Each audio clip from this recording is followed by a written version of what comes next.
imagine, for instance, that it's terribly safe. Not when your knees are uncle zones. And nor is it very fast. What I've got down here by my right knee, in the cabin, making an awful lot of noise and generating quite a bit of heat, is the 49cc engine from a moped. Top speed rather depends on how big you are, and actually how much you had for breakfast. Realistically, even the skinniest, shortest chap with all his teeth will struggle to get past 35.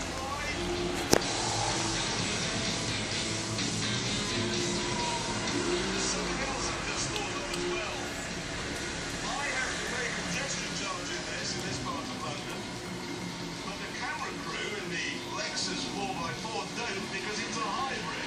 How fair is that? It's not like I'm creating any pollution at all. The wheelband is not only a handy way of getting to work, but it's also pretty practical when you get there.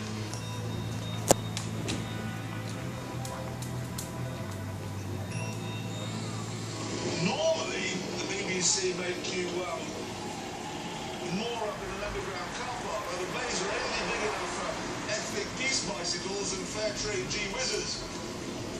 But because this is smaller than an ethnic geese bicycle, I don't have to worry about parking at all.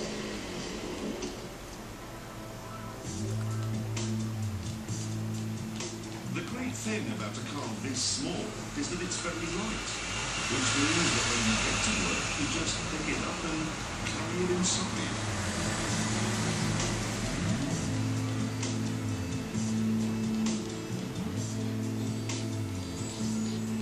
Morning.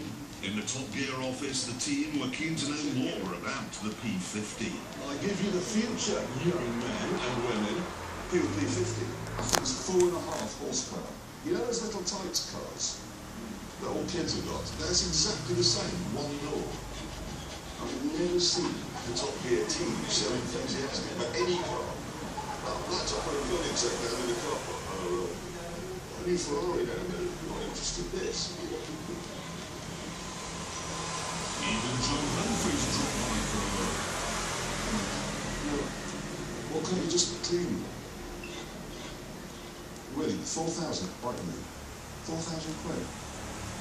What? No last for the euros. Okay, take that. Right.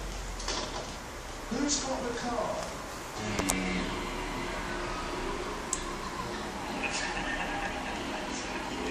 Who's stolen the car? Got the power of this tonic. It's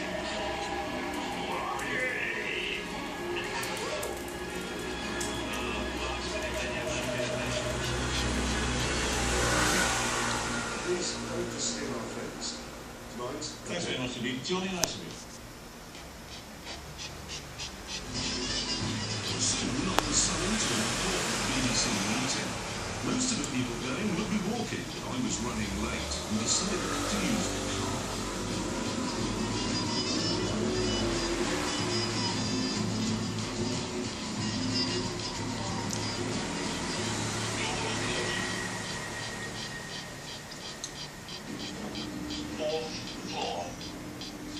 Fiona Bruce is standing near the newsreader.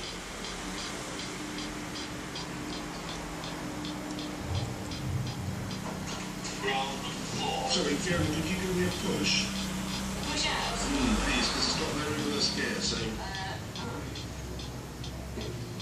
Oh yeah. Thank you. Alright, you'll be alright now. No, this is fine. Thanks. After a short drive, I arrived at BBC Television Centre. Unfortunately, though, this is the most complicated building in the world.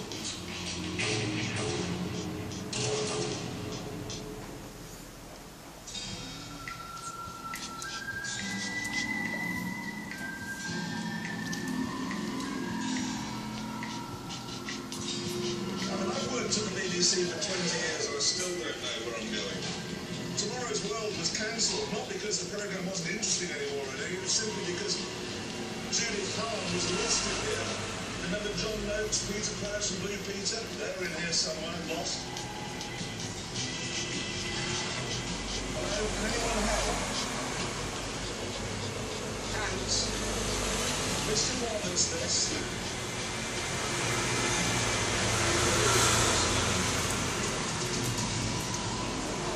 The government ministers about how to handle the number of claims that have resulted from last month's floods. The total bill is estimated at about £1.5 billion. Mark Simpson is in. Sorry everyone, sorry. Eventually, though, I made it to the top-level BBC seminar. I believe we've already made significant inroads into the implementation of an open and inclusive policy for the ethnocentrically homogenous objectives of this department. But I'd like to say that climate change is the biggest threat ever to face the peoples of this world, and minimising our carbon footprint through the functional usage is a key responsibility of anyone who uses a photocopier. I hope that in this session we can discuss and address. Sadly, the meeting went on for so long that there was no time left in the day for any programme making. For the ethnocentrically. So I headed home.